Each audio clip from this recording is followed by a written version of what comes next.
ನಮಸ್ಕಾರ ಎಲ್ರಿಗೂ welcome back to my channel. ನಾನು ನಿಮ್ಮ ಶ್ವೇತಾ. ಎಲ್ಲರೂ ಹೇಗಿದ್ದೀರಾ? ಎಲ್ಲರೂ ಸೂಪರ್ ಆಗಿದ್ದೀರಾ ಅಂತ ಭಾವಿಸ್ತಾ ಇವತ್ತಿನ ಬ್ಲಾಗ್ನ ಶುರು ಮಾಡೋಣ. ಇವತ್ತಿನ ಬ್ಲಾಗ್ನ ಶುರು ಮಾಡೋಕ್ಕಿಂತ ಮುಂಚೆ ಯಾರೆಲ್ಲ ಹೊಸದಾಗಿ ಚಾನಲ್ನ ನೋಡ್ತಾ ಇದ್ದೀರಾ ಪ್ಲೀಸ್ ಸಬ್ಸ್ಕ್ರೈಬ್ ಮಾಡಿ. ನನ್ನ ವೀಡಿಯೋಸ್ ಏನಾದ್ರು ಇಷ್ಟ ಆಗ್ತಾ ಇದ್ರೆ ವಿಡಿಯೋಗೊಂದು ಲೈಕ್ ಮಾಡೋದನ್ನು ಮರಿಬೇಡಿ ಸ್ನೇಹಿತರೆ. ಇವತ್ತಿನ ಬ್ಲಾಗ್ ಬಂದು ಮಂಗಳವಾರ ಇವತ್ತು. ಆದಷ್ಟು ಸ್ವಲ್ಪ ವಾಯ್ಸು ಬರ್ತಾ ಇದೆ ಈಚೆ. ಸುಜಿತ್ತು ಆ್ಯನ್ಯಲ್ ಡೇದು ವಿಡಿಯೋ ಕೂಡ ಪೋಸ್ಟ್ ಮಾಡೀನಿ. ಯಾರೆಲ್ಲ ನೋಡಿಲ್ಲ ನೋಡ್ಕೊಂಬನ್ನಿ. ಇವತ್ತು ತುಳಸಿ ಗಿಡ ಬೇರೆ ಹಾಕಬೇಕಿತ್ತು. ನೆನ್ನೆನೇ ಅದನ್ನು ತೆಗೆದಿದ್ದೆ, ಅದು ಕೂಡ ಹಾಕಿದ್ದೀನಿ ನೆನ್ನೆ ಈವ್ನಿಂಗ್ಗೆ ಹಾಕಿದೆ ತುಳಸಿ ಕೂಡ. ಯಾಕೆಂದರೆ ಚಳಿಗೆಲ್ಲ ಒಂಥರ ಬೂದಿ ರೋಗ ಅಂತಾರಲ್ಲ ಆ ಥರ ಆಗಿತ್ತು. ಆ ಗಿಡ ಹಾಕಿ 2 ವರ್ಷ ಆಗಿತ್ತು. ಅದಕ್ಕೋಸ್ಕರ ಚೇಂಜ್ ಮಾಡಿದ್ವಿ. ಇವತ್ತು ತುಳಸಿ ಗಿಡ ನೆನ್ನೆನೇ ಚೇಂಜ್ ಮಾಡಿದೆ, ಮಂಗಳವಾರ ಕೀಳಬಾರ್ದು ಅಂತ ಹೇಳ್ಬಿಟ್ಟು ನೆನ್ನೆ ಸಂಜೆನೇ ತುಳಸಿ ಗಿಡನ ಬೇರೆದು ಹಾಕಿದ್ವಿ. ಈ ಡ್ರೆಸ್ ಬಂದು ಇದು ಕೂಡ ತುಂಬ ಟೈಟಾಗಿತ್ತು. ಡ್ರೆಸ್ಸು ಹಾಕೋಕ್ಕಾಗ್ತಿರಲಿಲ್ಲ ಅಂದರೆ ತುಂಬ ಟೈಟ್ ಅಂತ ಅಲ್ಲ. ಈ ಶೋಲ್ಡರ್ ಕೆಳಗಡೆಲ್ಲ ಹಿಂಗೆ ಕೈ ಎತ್ತಕ್ಕಾಗ್ತಿರಲ್ಲ, ಹೀಗೆಲ್ಲ ಅಂದರೆ ಟೈಟ್ ಅನ್ನಿಸ್ತಿತ್ತು. ಇವಾಗ ನೋಡೋಣ ಅಂತ ವೇರ್ ಮಾಡಿದೆ. ಕರೆಕ್ಟಾಗಿದೆ. ನನ್ನ ಡ್ರೆಸ್ ಸೈಜ್ ಬಂದು ಸುಮಾರು ಜನ ನನಗೆ ಕಮೆಂಟ್ಸ್ ಮಾಡ್ತಾಯಿದ್ದಾರೆ, ನಿಮಗೆ ಡ್ರೆಸ್ ಸೈಜ್ ಯಾವ್ದು ಸೈಜ್ ತೊಗೋತಾ ಇದ್ದೀರಾ ಅಂತ. ನನ್ನ ಡ್ರೆಸ್ ಸೈಜ್ ಬಂದು ಎಮ್ ಸೈಜ್ ತೊಗೋತಾ ಇದ್ದೀನಿ ಇವಾಗ ನಾನು. ಮುಂಚೆ ಎಲ್ಲ ಎಲ್ಲು ಎಕ್ಸೆಲ್ ಕೂಡ ತೊಗೊಂಡಿದ್ದೀನಿ. ಈಗ ನಾನು ಪ್ರೆಸೆಂಟು ನಾನು ಡ್ರೆಸ್ಗಳನ್ನ ತೊಗೋತಾ ಇರೋದು ಎಮ್ ಸೈಜು. ನ್ಯೂ ಇಯರಿಗೆ ಕೂಡ ಸುಮಾರು ಪರ್ಚೇಸ್ ಮಾಡಿದ್ದೆ. ನಾನು ವೀಡಿಯೋನ ಹಾಕಿದ್ದೆ, ಯಾವ್ದು ತೊಗೊಂಡಿದ್ದೀನಿ ಅಂತ ಹಾಕಿರಲಿಲ್ಲ. ಬ್ಲ್ಯಾಕ್ ಕಲರ್ದು ಒಂದು ಡ್ರೆಸ್ನ ತೋರಿಸಿದ್ನಲ್ವ, ಅದನ್ನು ನ್ಯೂ ಇಯರ್ಗೆ, ಮತ್ತು ಇನ್ನೊಂದು ಬ್ಲೂ ಕಲರು ನ್ಯೂ ಇಯರ್ ದಿವಸ ನಾನು ಒಂದು ಡ್ರೆಸ್ನ ಹಾಕಿದ್ದೆ ನೋಡಿ. ಅದು ಸುಮಾರು ಜನ ಫ್ರೆಂಡ್ಸು ಕಾಲ್ ಮಾಡಿ ಕೇಳಿದ್ರು, ಡ್ರೆಸ್ ಎಲ್ಲಿ ತೊಗೊಂಡ್ರಿ ಶ್ವೇತಾ ಅವರೇ, ತುಂಬ ಚೆನ್ನಾಗಿದೆ ಡ್ರೆಸ್ಸು, ಲಿಂಕ್ ಇದ್ದರೆ ಕಳಿಸಿ ಅಂತ ಕೇಳಿದ್ರು. ಅದು ಲಿಂಕ್ ಇಲ್ಲ, ಅದು ಮಾಲಾ ಅವ್ರ ಹತ್ರ ತೊಗೊಂಡಿರೋದು. ನನ್ನ ಪ್ರೀವಿಯಸ್ ವೀಡಿಯೋಗಳನ್ನು ಚೆಕ್ ಮಾಡಿ ಮಾಲಾ ಅವರ ಅಂಗಡಿನಲ್ಲಿ, ಅಂದರೆ ಮಾಲಾ ಅವ್ರ ಶಾಪಲ್ಲಿ ಖರೀದಿ ಮಾಡಿರೋದು. ಮಹಾಲಕ್ಷ್ಮಿ ಫ್ಯಾಷನ್ಸ್ ಆ್ಯಂಡ್ ಟೈಲರ್ ಅಂತ ಗುಬ್ಬಿನಲ್ಲಿ. ನಾನು ಆಲ್ಮೋಸ್ಟ್ ಎಲ್ಲೂ ನಾನು ಡ್ರೆಸ್ಸಸ್ನ ಅಥವಾ ಟಾಪ್ಸ್ನ ತೊಗೊಳೋದಿಲ್ಲ, ಸುಮಾರು ವರ್ಷಗಳಿಂದ ಅವ್ರ ಹತ್ರನೇ ತೊಗೊಳ್ಳೋದು. ಹೊಸ ಸ್ಟಾಕ್ ಬರ್ತಿದ್ದಂಗೆ ನನಗೆ ಕಾಲ್ ಮಾಡ್ತಾರೆ. ನಿಮಗೆ ಆನ್ಲೈನ್ ಕೂಡ ಅವೈಲಬಲ್ ಇದೆ. ನಿಮಗೆ ಆ ವೀಡಿಯೋಸ್ನ ಚೆಕ್ ಮಾಡಿ, ಅದರಲ್ಲಿ ನಾನು ಅದರಲ್ಲಿ ನನ್ನ ಫೋನ್ ನಂಬರ್ ಕೂಡ ಹಾಕಿರ್ತೀನಿ.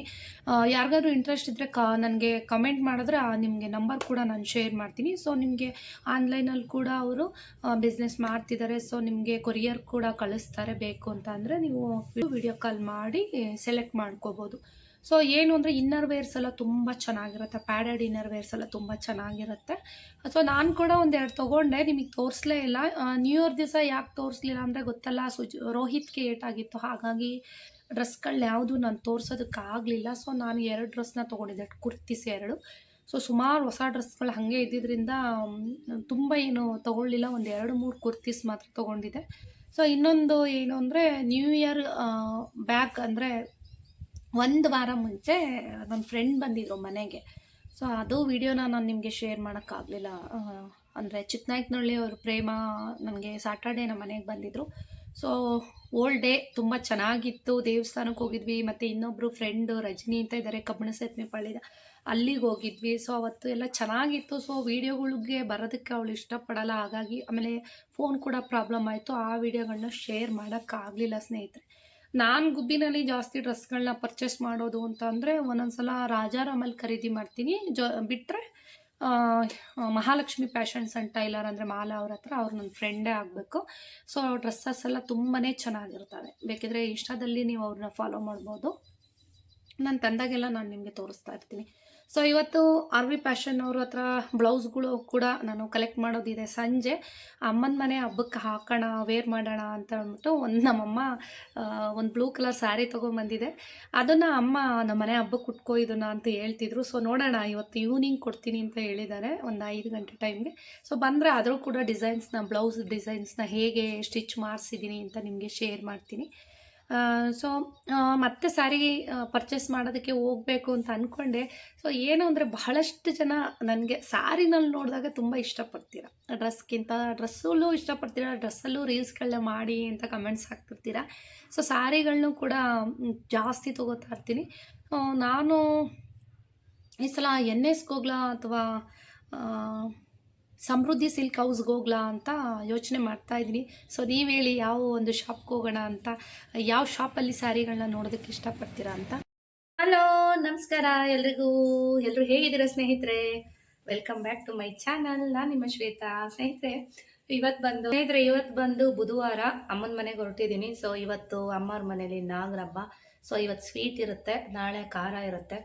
ಸೊ ಇವತ್ತಿನ ಬ್ಲಾಗ್ ಸ್ಟಾರ್ಟ್ ಮಾಡೋಕ್ಕಿಂತ ಮುಂಚೆ ಯಾರೆಲ್ಲ ಹೊಸದಾಗಿ ಚಾನಲ್ನ ನೋಡ್ತಾ ಇದ್ದೀರಾ ಪ್ಲೀಸ್ ಸಬ್ಸ್ಕ್ರೈಬ್ ಮಾಡ್ಕೊಂಡು ನೋಡಿ, ಮತ್ತು ಹೆಚ್ಚು ಸಪೋರ್ಟ್ ಮಾಡಿ, ಫ್ರೆಂಡ್ಸ್ ಆ್ಯಂಡ್ ಫ್ಯಾಮಿಲಿ ಜೊತೆಗೆ ಶೇರ್ ಮಾಡಿ. ವಿಡಿಯೋ ಇಷ್ಟ ಆದರೆ ಲೈಕ್ ಮಾಡೋದನ್ನ ಮರಿಬೇಡಿ. ಏನು ಗೊತ್ತಾ ಸ್ನೇಹಿತರೆ, ಬೆಳಗ್ಗೆನೆ ಫ್ರೈಡ್ ರೈಸ್ ಮಾಡೀನಿ. ಮೊನ್ನೆ ನಮ್ಮ ಅಮ್ಮ ಬಂದಿದ್ರು, ಒಂದು ಹಬ್ಬಕ್ಕೆ ಕೇಳಕ್ಕೆ ಬಂದಿದ್ರು. ಅದಕ್ಕಿಂತ ಮುಂಚೆನೂ ಬರ್ತಾನೆ ಇರ್ತಾರೆ. ಸೊ ನನ್ನ ಡ್ರೆಸ್ನ ತೋರಿಸ್ಬಿಡ್ತೀನಿ ಮೊದಲನೇದಾಗಿ. ಸುಮಾರು ಜನ ನನ್ನ ಬ್ಲ್ಯಾಕ್ ಡ್ರೆಸ್ ಇಷ್ಟಪಟ್ಟಿದ್ರಿ. ಸೊ ಇವತ್ತೇ ವೇರ್ ಮಾಡಿರೋದು. ಅವತ್ತೊಂದು ದಿವಸ ರೀಲ್ಸ್ ಮಾಡೋಕ್ಕೆ ಅಂತ ಹಾಕ್ಕೊಂಡಿದ್ದೆ ಅಷ್ಟೇ. ಇದು ನಾನು ತೊಗೊಂಡಿದ್ದು ರಾಜಾರಾಮಲ್ಲಿ. ಸೊ ಈ ಥರ ಸಿಗರೆಟ್ ಪ್ಯಾಂಟ್ ಕೊಟ್ಟಿದ್ರು, ಬಟ್ ನನಗೆ ಅದು ಇಷ್ಟ ಆಗಲಿಲ್ಲ. ನಾನು ಅದೇ ಕಲರ್ ಲೆಗಿನ್ನ ವೇರ್ ಮಾಡಿದ್ದೀನಿ. ಸೊ ನೋಡ್ತಾ ಇದ್ದೀರಲ್ಲ, ಏನು ಗೊತ್ತಾ, ನಮ್ಮ ಅಮ್ಮ ಅವತ್ತು ಹೆಂಗೋ ಬಂದಿದ್ರು ಬೆಳಗ್ಗೆನೆ. ನಮ್ಮಮ್ಮ ಮುಂದೆ ನಾನು ತಿಂಡಿ ತಿನ್ನಲಿಲ್ಲ, ರಾಗಿ ಗಂಜಿ ಕುಡಿದ್ಬಿಟ್ಟು ಸುಮ್ಮನೆ ಆದೆ. ಸೊ ನಮ್ಮಮ್ಮ ಉಗಿದು ಉಪ್ಪು ಹಾಕಿದ್ರು. ನಮ್ಮಮ್ಮ ಬೈದರು, ಏತಕ್ಕೆ ತಿಂಡಿ ತಿಂದಿಲ್ಲ ಅಂದರು. ರಾಗಿ ಗಂಜಿ ಕುಡ್ದೆ, ಮತ್ತೇನು ಡಯಟ್ ಗೇಟ್ ಅಂತ ಶುರು ಹಚ್ಕೊಂಡಿದ್ಯಾ, ಈಗಿರೋ ಸಣ್ಣ ಸಾಲದ ಇನ್ನೂ ಸಣ್ಣ ಆಗಬೇಕಾ, ಈಗಲೇ ಸಣ್ಣಕ್ಕಿದ್ಯಾ, ಇನ್ಮೇಲೆ ಏನು ಡಯಟ್ ಎಲ್ಲ ಮಾಡಿ ಇದಕ್ಕಿಂತ ಸಣ್ಣ ಆಗಬೇಡ, ಚೆನ್ನಾಗಿ ಕಾಣಿಸಲ್ಲ ನೀನು. ಅವತ್ತು ನಮ್ಮಮ್ಮ ಹೇಳ್ತಾ ಇದ್ರು, ಅವತ್ತು ಗಂಗಮ್ಮನ ಮಾಡೋಕ್ಕೆ ಬಂದಿದ್ದಲ್ಲ, ಸೀರೆ ಉಟ್ಕೊಂಡು ಬಂದಿದ್ದಾಳೆ, ಇಟೇಳ್ತಪ್ಪ ಓತಿಕೆ ತಗೊಂಡಂಗೆ ಕಾಣ್ತಿದ್ದಾಳೆ ಅಂತ ನಮ್ಮಮ್ಮ ಹೇಳ್ತಿದ್ರು. ಸೊ ನೋಡಿ, ಇದಕ್ಕಿಂತ ಸಣ್ಣ ಆದರೆ ನಿಜ ಚೆನ್ನಾಗಿ ಕಾಣಿಸಲ್ಲ. ಸೊ ನನ್ನ ವರ್ಕೌಟಿಂದ ಮತ್ತು ಸಿಂಪಲ್ ಹೋಮ್ ಡಯಟಿಂದ ನಾನು ಸ್ವಲ್ಪ ವೆಯ್ಟ್ ಮಾತ್ರ ಅಷ್ಟೇ ಇದೆ, 70 kg ಇದ್ದೀನಿ ಅಂದರೆ. ಸೊ ಯಾರೂ ನಂಬಲ್ಲ. ಸೊ ಯಾರೋ ಅವರ ಸಿಸ್ಟರ್ ಮೊನ್ನೆ ಕಮೆಂಟ್ ಮಾಡಿದರು, ಅಂದರೆ ನನ್ನ ಸುಜಿತ್ ಸ್ಕೂಲ್ ಡೇದು ಒಂದು ವಿಡಿಯೋ ಪೋಸ್ಟ್ ಮಾಡಿದ್ನಲ್ಲ, ಆವಾಗ ಶೇಪ್ ವೇರ್ ಯೂಸ್ ಮಾಡಿದ್ದೀರಾ ನೀವು ಅಂತ ಕೇಳ್ತಾಯಿದ್ರು. ಸೊ ಇದುವರೆಗೂ ಸ್ಯಾರಿ ಶೇಪ್ ವೇರ್ ಹೇಗಿರುತ್ತೆ ಅಂತಲೂ ನೋಡಿಲ್ಲ. ಸೊ ನನ್ನ ಹತ್ರ ಯಾವುದು ಒಂದು ಇಲ್ಲ. ನಾನೆಲ್ಲ ಕಟ್ಟ ಅಂಥದ್ದನ್ನೇ ಪೆಟಿಕೋಟ್, ಸ್ಯಾರಿ ಪೆಟಿಕೋಟ್ ಮ್ಯಾಚಿಂಗ್ ಇಟ್ಕೊಂಡಿರ್ತೀನಿ. ಸೊ ಸುಮಾರು ಜನ ಯೂಸ್ ಮಾಡ್ತಾರೆ, ನನಗೆ ಅದು ಅವಶ್ಯಕತೆ ಇಲ್ಲ. ಯಾಕೆಂದರೆ ನನ್ನ ಬಾಡಿ, ನನ್ನ ವರ್ಕೌಟ್ ಮಾಡೋದ್ರಿಂದ ನನ್ನ ಬಾಡಿನೇ ಈ ಥರ ಶೇಪ್ ಇದೆ. ಸೊ ನಾನು ಲಾಂಗ್ ಇರೋದ್ರಿಂದ ಬಾಡಿ ಶೇಪರ್ ಅವಶ್ಯಕತೆ ಇಲ್ಲ. ಸೊ ನಾನು ನಿಮ್ಗೆ ಅದಕ್ಕೆ ಹೇಳೋದು, ನಿಮ್ಮ ವೆಯ್ಟ್ ಬಗ್ಗೆ ನೀವು ತಲೆ ಕೆಡಿಸ್ಕೋಬೇಡಿ. ವರ್ಕೌಟ್ ಮಾಡೋದ್ರಿಂದ ಬಾಡಿ ಫಿಟ್ ಆಗುತ್ತೆ. ಸೊ ಹೆಲ್ದಿಯಾಗಿರ್ತೀರ. ಸೊ ಹೆಂಗಾಗೂ ಇರ್ತೀರ, ಮತ್ತು ನಿಮ್ಮ ಬಾಡಿ ಒಳ್ಳೆ ಶೇಪ್ ಬರುತ್ತೆ. ನನ್ನ ಪ್ರಕಾರ ಸಣ್ಣ ಆಗೋದು ಅಂದರೆ ಸುಮ್ಮನೆ ಹಿಂಗೆ ಕೋಳಿ ರೋಗ ಬಂದವ್ರ ಥರ ಸಣ್ಣ ಆಗ್ಬಿಡೋದಲ್ಲ, ಅಥವಾ ದಪ್ಪ ಆಗಬೇಕು ಅಂದರೆ ಸುಮ್ಮನೆ ದಪ್ಪ ಆಗ್ಬಿಡೋದಲ್ಲ. ಒಂದು ಬಾಡಿಗೆ ಒಂದು ಶೇಪ್ ಬಂದಾಗ ಮಾತ್ರ ನಾವು ಸ್ಯಾರಿನ ವೇರ್ ಮಾಡಿದಾಗ ತುಂಬ ಬ್ಯೂಟಿಫುಲ್ಲಾಗಿ ಕಾಣಿಸ್ತೀವಿ ಅಂತ ಹೇಳ್ಬೋದು. ಸೊ ಏನು ಅಂತಂದರೆ ನನ್ನ ಬಾಡಿ ಶೇಪೇ ಆಗಿದೆ. ಹೇಗಾಯಿತು ಅಂದರೆ ನಾನು ವರ್ಕೌಟ್ ಮಾಡೋದ್ರಿಂದ. ಸೊ ನಿಮಗೆ ಒಂದು ಚಾಲೆಂಜ್ನ ತೊಗೊಳ್ಳಿ. ನೀವೊಂದು ಚಾಲೆಂಜ್ನ ತೊಗೊಳ್ಳಿ, ತಿಂಗಳು ಮಟ್ಟಕ್ಕೆ ತೊಗೊಳ್ಳಿ. ಏಕೆಂದರೆ 1 ತಿಂಗಳು ಶುಗರ್ನ ಕಟ್ ಮಾಡಿ ನೋಡಿ ನೀವು. ಅಂದರೆ ಯಾವುದೇ ಕಾರಣಕ್ಕೂ ಕಾಫಿ, ಟೀ, ಸ್ವೀಟ್ಸು, ಹಾಳು ಮೂಳು ಏನು ತೊಗೋಬಾರ್ದು. ಸ್ವೀಟ್ಸ್ ಅಂದರೆ ಬಂದು 1 ತಿಂಗಳು ಕಟ್ ಮಾಡಿ ನೋಡಿ, ನಿಮ್ಮ ವೆಯ್ಟ್ ಹೇಗೆ ಚೇಂಜ್ ಆಗುತ್ತೆ, ಮತ್ತು ನಿಮ್ಮ ಬಾಡಿ ಹೇಗಾಗುತ್ತೆ. ಸಿಂಪಲ್ ಅದ್ರ ಜೊತೆಗೆ ವರ್ಕೌಟ್ ಮಾಡೋದ್ರಿಂದ ಸ್ವಲ್ಪ ಮಟ್ಟಿಗೆ ರೈಸ್ನ ಕಮ್ಮಿ ಮಾಡಿ, ತುಂಬ ಅಲ್ಲ, ಸ್ವಲ್ಪ ಮಟ್ಟಿಗೆ. ನೀವು ನೋಡ್ತಾ ಇದ್ದೀರಾ ನನ್ನ ಡಯಟಲ್ಲಿ ಎಷ್ಟು ರೈಸ್ ಇರುತ್ತೆ ಅಂತ. ಅಷ್ಟರ ಮಟ್ಟಿಗೆ ನೀವು ಕಡಿಮೆ ಮಾಡಿದಾಗ ಫುಲ್ಲು ಶುಗರ್ ಕಂಟ್ರೋಲ್ ಮಾಡಬೇಕು. ಇಷ್ಟು ಮಾಡಿದಾಗ 1 ತಿಂಗಳು ಮಾಡಿ ನೋಡಿ, ನೀವು ಎಷ್ಟು ಸಣ್ಣ ಆಗ್ತೀರಾ ಅಂತ ನಿಮಗೇನೆ ಚೇಂಜಸ್ ಗೊತ್ತಾಗುತ್ತೆ. ಶುಗರ್ನ ತಿನ್ನೋದ್ರಿಂದನೇ ನಮ್ಮ ಸ್ಕಿನ್ನು ಡ್ಯಾಮೇಜ್ ಆಗೋದು, ಮತ್ತು ಹೇರ್ ಫಾಲ್ ಆಗೋದು. ಶುಗರ್ ಅಂತ ಕೆಟ್ಟದ್ದು ಇನ್ಯಾವುದೂ ಇಲ್ಲ ಅಂತ ನನ್ನ ಅನಿಸಿಕೆ. ಸೊ ಮನೆ ಊಟನೇ ತಿನ್ಕೊಂಡು ಶುಗರ್ನ ಕಡಿಮೆ ಫುಲ್ ಕಂಪ್ಲೀಟಾಗಿ ಸ್ಟಾಪ್ ಮಾಡಬೇಕು. ಇದೆಲ್ಲ ಮಾಡೋದ್ರಿಂದ ಸೊ ಈ ಥರ ನೀವು ನಂತರ ಸಣ್ಣ ಆಗ್ಬೋದು. ಸ್ನೇಹಿತರೆ, ನೋಡಿ, ನನ್ನ ಡ್ರೆಸ್ಸು ಸೈಜ್ ಬಂದು M ಸೈಜು.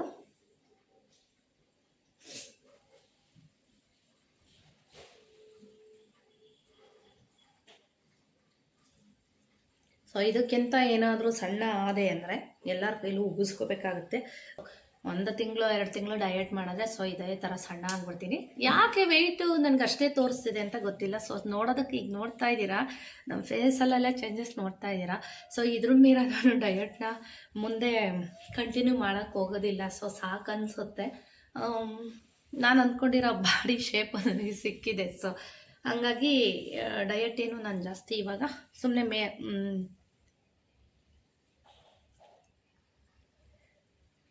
ಸೊ ಸುಮ್ಮನೆ ಮೇಂಟೆನೆನ್ಸ್ ಮಾಡ್ಕೊಂಡು ಹೋಗ್ಬೇಕು ಅಂತ ಅಂದ್ಕೊಂಡಿದ್ದೀನಿ ಅಷ್ಟೇ. ಸೊ ಇವಾಗ ತಿಂಡಿ ತಿನ್ಕೋಬೇಕು. ಮನೆಯವರೇ ಪೂಜೆ ಮಾಡ್ತಾರೆ. ಸೊ ಕೊಬ್ಬರಿ ಕೂಡ ಮನೆಯವರೇ ಹಚ್ಚಿಟ್ಟಿದ್ದಾರೆ 3. ಸೊ ಮಿಕ್ಕಿದ್ದನ್ನು ಊರಿಂದ ಬಂದು ಹಚ್ಕೊಳ್ಳೋಣ ಅಂತ ಅಂದ್ಕೊಂಡಿದ್ದೀನಿ. ಟೈಮ್ ಸಿಕ್ಕಿದ್ರೆ ಹಚ್ಚಿಡಿ ಅಂತ ಹೇಳಿದ್ದೀನಿ, ನೋಡೋಣ. ಇನ್ನೊಂದು ಏನು ಗೊತ್ತಾ ಸ್ನೇಹಿತರೆ, ಫಾಲೋ ಮಾಡ್ತೀವಿ ಡಯಟ್ನ, ಅಷ್ಟೇ ಬೇಗ ನೀವು ರಿಸಲ್ಟ್ನ ನೋಡ್ಬೋದು. ಸೊ ಇವತ್ತು ರೋಹಿತ್ ಎಕ್ಸಾಮ್ ಬರೆಯೋದಕ್ಕೆ ಹೋಗಿದ್ದಾನೆ. ಮಧ್ಯಾಹ್ನ ಬರ್ತಾನೆ. ನಮ್ಮ ಮನೆಯವ್ರು ನನ್ನ ಬಿಟ್ಬಿಟ್ಟು ಬರ್ತಾರೆ ಊಟ ತೊಗೊಂಡು ಮಧ್ಯಾಹ್ನಕ್ಕೆ. ಸೊ ನಾಳೆ ನಾನ್ ವೆಜ್ ಇರೋದ್ರಿಂದ ನಾಳೆನೂ ಅದೇ ಕತೆ, ಮನೆಯವರು ಗಾಡೀಲಿ ಬರ್ತಾರೆ. ಸೊ ತೊಂದರೆ ಇಲ್ಲ, ನಾನು ಮುಗಿಸ್ಕೊಂಡು ಬರ್ತೀನಿ. ಸೊ ಸುಜಿತ್ತು ನಾನು ಏನದು ಅದು ಪೆಪ್ಸದು ಗಂಟ್ಲೆಲ್ಲ ಉರಿಗೆ ತಿನ್ನೋದು ಇಟ್ಬೋಗು. ಸುಜಿತ್ ನಾನು ಮಾತ್ರ ಇರ್ತೀವಿ ಊರಲ್ಲಿ. ಇವಾಗ ಒಂದು ಸ್ವಲ್ಪ ತಿಂಡಿ ತಿನ್ಕೊಳ್ಳೋಣ. ಬೆಳಗ್ಗೆನೇ ರಾಗಿ ಗಂಜಿ ಕುಡ್ದಿದ್ದೆ. ಸೊ ಹೊಟ್ಟೆ ಹಸ್ವಾಗ್ತಾ ಇದೆ. ಸ್ವಲ್ಪ ತಿಂಡಿ ತಿನ್ಕೊಂಡು ಬಟ್ಟೆ ಎಲ್ಲ ಪ್ಯಾಕ್ ಮಾಡಿಕೊಂಡು ಆಮೇಲೆ ಹೊರಡೋದು. ಅಮ್ಮರೂರಿಗೆ ಬಂದ್ವಿ. ಅಮ್ಮವರೆಲ್ಲ ನಾಗರು ಮಾಡೋಕ್ಕೆ ಹೋಗಿದ್ದಾರೆ. ಇವಾಗ ಬಂದು ಅಡುಗೆ ಎಲ್ಲ ಮಾಡಿ ಊಟ ಆಯಿತು. ನಾಗರು ಮಾಡೋಕ್ಕೆ ಹೋಗಿದ್ದಾರೆ. ಅವರು ಸಿಹಿ ಊಟಕ್ಕೆ ಹೇಳಿದ್ದಾರೆ ಅವ್ರ ಫ್ರೆಂಡ್ಸ್ಗಳಿಗೆಲ್ಲ. ಸೊ ಅವ್ರಿಗೆ ಎಲ್ಲ ಒಬ್ಬಟ್ಟು ಎಲ್ಲ ಮಾಡಿದ್ದಾಯಿತು. ಊಟನೂ ಆಯಿತು. ಮನೆಯವರು ಊಟ ತೊಗೊಂಡು ಸುಜಿತ್ಗೆ ಹೋದ್ರು ಅವರು. ಸೊ ಇವತ್ತಿನ ಬ್ಲಾಗ್ ಬಂದು ಐ ಥಿಂಕ್ ಒಂದು 2-3 ದಿವಸ ಬ್ಲಾಗ್ ಇರಲ್ಲ, ಏಕೆಂದರೆ ಇಲ್ಲಿ ನೆಟ್ ಕನೆಕ್ಷನ್ ಇಲ್ಲ, ಹಂಗಾಗಿ. ಸೊ ಇದಾದಮೇಲೆ ಬ್ಲಾಗ್ ಊರಿಗೆ ಬಂದಮೇಲೆ ನಾನು ಬ್ಲಾಗ್ನ ಶೇರ್ ಮಾಡ್ತೀನಿ. ಹೊಸ ಗಾಡಿನ ತೋರಿಸ್ತೀನಿ ಬನ್ನಿ.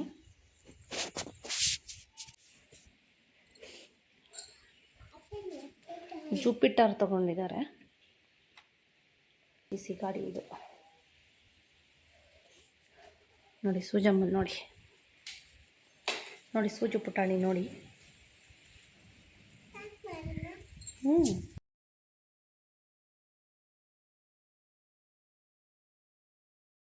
ಇದು 1 ವಾರ ಆಗಿದೆ ಏನಪ್ಪ, 1 ವಾರನೂ ಆಗಿಲ್ಲ ಅನಿಸುತ್ತೆ ಗಾಡಿ ತೊಗೊಂಡಿದ್ದು. ಚೆನ್ನಾಗಿದೆ ಗಾಡಿ, ಅಂದರೆ ಆ್ಯಕ್ಟಿವಾಗಿಂತ ಸ್ವಲ್ಪ ಲೆಂತಲ್ಲಿದೆ ಗಾಡಿ ಇದು.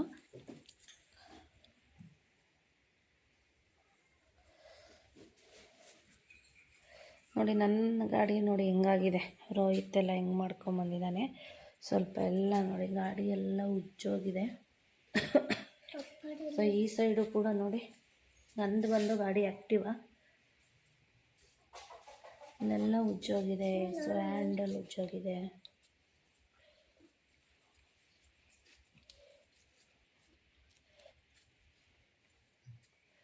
ಈ ಸೈಡೆಲ್ಲ ಉಜ್ಜೋಗಿದೆ ಗಾಡಿ. ಇದು ನಮ್ಮದು ಗಾಡಿ. ಸೊ ಗಾಡಿ ಎಷ್ಟು ಚೆನ್ನಾಗಿ ಇಟ್ಕೊಂಡಿದ್ದೆ ಅಂದರೆ ಯಾವುದೇ ಇದು ಅವ್ರದ್ದು ಹೊಸ ಗಾಡಿ ಚೆನ್ನಾಗಿದೆ, ಜೂಪಿಟರ್ ಗಾಡಿ. ನಮ್ಮ ಅಣ್ಣ ನಮ್ಮ ಅತ್ತಿಗೆ ಸುಜಿತನ ಸಮೀಕ್ಷನ್ ಸ್ಕೂಲ್ ಮುಗಿಸ್ಕೊಂಡು ಒಂದು 3 ಗಂಟೆಗೆ ಬಂದರು. ಅಂದರೆ ಇವಾಗ ನಾಗರು ಮಾಡಿಕೊಂಡು ಬೇಗನೆ ಬಂದರು. ಸೊ ಅಮ್ಮವ್ರ ಜೊತೆ ಅವರು ಹೋಗಿ ಎಲ್ಲ ನಾಗರು ಮಾಡಿಕೊಂಡು ನೋಡಿ, ಮಾಡ್ಕೊಂಬಂದಿರೋದು ಪಾತ್ರೆ ಅದು ಇದು ಎಲ್ಲ ಅಲ್ಲೇ ಇಟ್ಟಿದ್ದಾರೆ. ಚಳಿ ಇದೆ ಅಂತಂದರೆ ತುಂಬಾ ಚಳಿ ಇದೆ. ಆ್ಯಕ್ಚುಲಾಗಿ ಇದು ಬೆಳಗ್ಗೆ ಬ್ಲಾಗ್, ಅಂದರೆ ಗುರುವಾರದ ಬ್ಲಾಗ್ನ ಶೇರ್ ಎಲ್ಲಿದೆಯಮ್ಮ ನೀನು? ಎಲ್ಲಿ ಅಜ್ಜಿ ಮನೆಯಲ್ಲ? ಅಮ್ಮ ಮನೇಲಿ ಇದೆಯಾ? ಯಾರಮ್ಮ? ಮಮ್ಮಿ ಇರ್ಮಮ್ಮ. ನಾಲ್ಕು ಕುಡಿಬೇಕಾ? ಹಾಲು ಕಾಯಿಸ್ತೀನಿ. ನನಗೆ ಒಂದು ಸ್ವಲ್ಪ ಶುಂಠಿ ನೀರು ಇದನ್ನೆಲ್ಲ ಕುದಿಸ್ಕೊಂಡು ತಗೋತಾ ಇದ್ದೀನಿ. ಯಾಕೋ ನೆಗಡಿ ಮತ್ತು ಕೆಮ್ಮು ಎಲ್ಲ ಜಾಸ್ತಿ ಆಗಿಬಿಡ್ತು. ಸಂಜೆ ಇಲ್ಲಿ ತುಂಬ ಚಳಿ, ವಿಪರೀತ ಚಳಿ, ಅದಕ್ಕೋಸ್ಕರ ನನಗೆ ಕೆಮ್ಮು ಜಾಸ್ತಿನೇ ಆಗಿಬಿಡ್ತು. ಇದಾದ ನಂತರ ಬೆಳಗ್ಗಿನ ವಾತಾವರಣ ಹೇಗಿರುತ್ತೆ ಅಂತ ತೋರಿಸ್ತೀನಿ. ತುಂಬ ಚೆನ್ನಾಗಿರುತ್ತೆ ವೆದರು ಇಲ್ಲಿ. ಒಂದು ರೌಂಡು ತೋಟದಲ್ಲೆಲ್ಲ ಸುತ್ತಾಡಿ ಬಂದುಬಿಟ್ರೆ ತುಂಬ ಚೆನ್ನಾಗಿ ಅನಿಸುತ್ತೆ. ಸೊ ಮನೆ ಮುಂದೆ ಹಂಬ ಏನು ಕಾಣಿಸ್ತಿದೆ, ಹಂಬ ಅಂದರೆ ವಿಲೇದೆಲೆ ತೋಟ, ನಮ್ಮ ಕಡೆ ಹಂಬು ಅಂತೀವಿ ಅದನ್ನು. ಅದಂತೂ ನೋಡೋಕೆ ತುಂಬ ಚೆನ್ನಾಗಿದೆ, ಅಂದರೆ ನಮ್ಮದಲ್ಲ, ತೋಟದವ್ರದ್ದು. ಸಮಿತಾ ಇನ್ನು ಇಲ್ಲಿ ನೋಡಿ ಬನ್ನಿ, ಇಲ್ಲಿ ಫೈರ್ ಕ್ಯಾಂಪ್ ಮಾಡ್ತಿದ್ದಾರೆ ನಮ್ಮ ಅತ್ತಿಗೆ ಮತ್ತು ಸುಜಿತ್ತು, ಸಮೀಕ್ಷಾ, ನಮ್ಮಣ್ಣ. ಒಂಥರ ಚೆನ್ನಾಗಿರುತ್ತಲ್ಲ ಚಳಿಗೆ. ಇಲ್ಲಿ ಹಳೆ ಮನೆ ಹತ್ರ ಬೆಂಕಿ ಹಾಕಿ ಫೈರ್ ಕ್ಯಾಂಪ್ ಮಾಡ್ತಿದ್ದಾರೆ. ಸೊ ನಾನು ಅದೊಂದು ವಿಡಿಯೋ ಕ್ಲಿಪ್ಪಿಂಗ್ನ ತಗೋತಾ ಇದ್ದೀನಿ. ಚಳಿಗೆ ಎಲ್ಲರೂ ಬೆಂಕಿ ಕಾಯಿಸ್ಕೊತಿದ್ದಾರೆ. ಸಾಮಾನ್ಯವಾಗಿ ಹಳ್ಳಿ ಕಡೆ ನೋಡ್ತಾ ಇರ್ತೀರಲ್ಲ, ಇದೇ ಥರ ಗರಿ ಇದನ್ನೆಲ್ಲ ಹಾಕಿ ಬೆಂಕಿ ಹಾಕಿ ಚಳಿ ಕಾಯಿಸ್ಕೊತಾ ಇರ್ತಾರೆ, ಚೆನ್ನಾಗಿರುತ್ತೆ. ಸೊ ಇದು ಒಂದು ವಿಡಿಯೋ ಕ್ಲಿಪ್ಪಿಂಗ್ ತೊಗೊಂಡೆ, ಚೆನ್ನಾಗಿತ್ತು ಅವತ್ತಿನ ಡೇ. ನಮ್ಮ ಅಣ್ಣ, ನಮ್ಮ ಅತ್ತಿಗೆ ಎಲ್ಲರೂ ಇದ್ದರೆ, ಸಮೀಕ್ಷಾ ಎಲ್ಲ ಇದ್ದರೆ ಒಂಥರ ಚೆನ್ನಾಗಿ ಅನಿಸುತ್ತೆ ಇರೋಕ್ಕೆ. ನಮ್ಮ ಅತ್ತಿಗೆ ಕೂಡ ಚೆನ್ನಾಗಿ ಮಾತಾಡ್ತಾರೆ, ಸೊ ಚೆನ್ನಾಗಿ ಅನ್ನಿಸ್ತಿರುತ್ತೆ. ಅವ್ರು ಹೋದ್ರು ಅಂದರೆ ಬೇಜಾರು, ನಾವೇ ಇರೋದಕ್ಕೆ ಬೇಜಾರು. ಸೊ ಎಲ್ಲರೂ ಕೂಡ ಇದ್ವಿ, ಅಣ್ಣ, ಅತ್ತಿಗೆ, ನಾನು, ಸುಜಿತ್ತು. ಏನು ಅಂತಂದರೆ ನಮ್ಮ ಮನೆಯವ್ರು ಇರಲಿಲ್ಲ, ಅದೇ ಒಂದು ಬೇಜಾರು. ಅವ್ರು ಇರಲಿಲ್ಲ ಅಂದರೆ ನನಗಿರೋಕ್ಕಾಗಲ್ಲ. ಸುಜಿತ್ ಕೂಡ ಅಷ್ಟೇ, ಅವ್ರ ಸ್ನೇಹಿತರು ಒಂದು ಹೇಳಲೇಬೇಕು. ಸುಜಿತ್ತು ಮನೆಯವರು ಬಿಟ್ಟು ಹೋದಾಗ ಶುರು ಮಾಡಿದ್ದು ಅಳಕ್ಕೆ, ನಂಗೆ ಪಪ್ಪ ಬೇಕು ಅಂತ. ಎಷ್ಟು ಅಳಕ್ಕೆ ಶುರು ಮಾಡ್ದ ಅಂದರೆ ಫುಲ್ಲು ಡಲ್ಲೇ ಆಗ್ಬಿಟ್ಟ, ಆಟ ಆಡೋಕ್ಕೆ ಕೂಡ ಹೋಗಲಿಲ್ಲ, ಅಷ್ಟು ಸಪ್ಪೆ ಆಗ್ಬಿಟ್ಟ. ನಿಜವಾಗ್ಲೂ ಸುಜಿತ್ತು ಅವ್ರ ಪಪ್ಪನ ಎಷ್ಟು ಹಚ್ಕೊಂಡಿದ್ದಾನೆ ಅಂದರೆ, ಅವ್ರು ಇರಲಿಲ್ಲ ಅಂದರೆ ಅವ್ನು ಇರೋದೇ ಇಲ್ಲ. ಸೊ ಇಲ್ಲೊಂದು ಅಮ್ಮವರು ಇಲ್ಲೊಂದು 4 ಕೋಳಿನೂ ಸಾಕಿದ್ದಾರೆ. ಇದು ಮರಿ ಎಲ್ಲ ಬೆಳಗ್ಗೆ ಕಟ್ ಮಾಡಿರೋದು, ಅದು ಏನು ಅಂದ್ಕೋಬೇಡಿ, ಏಕೆಂದರೆ ಮಟನ್ ಎಲ್ಲ ರೆಡಿ ಆಗಿದೆ, ಮರಿ ಕಟ್ ಮಾಡಿದ್ದಾರೆ. ಸೊ ಏನು ಅಂತಂದರೆ, ಇಲ್ಲಿ ನೋಡಿ ಈ ಜಾಗದಿಂದ ಒಂದು ಚಿರತೆ ಬರುತ್ತೆ ಅಮ್ಮವ್ರ ಮನೆ ಹತ್ರ. ಈ ಕೋಳಿದು ಏನು ಸಾಕಿದ್ದಾರೆ ಇದ್ರ ಮೇಲೆ ಕೂತ್ಕೊಂಡು ಆ ಕೋಳಿದೆಲ್ಲ ಕಿತ್ತು, ಅಂದರೆ ಗೂಡೆಲ್ಲ ಕಿತ್ತು ಕೋಳಿ ಎಲ್ಲ ಹಿಡ್ಕೊಂಡು ಹೋಗುತ್ತೆ.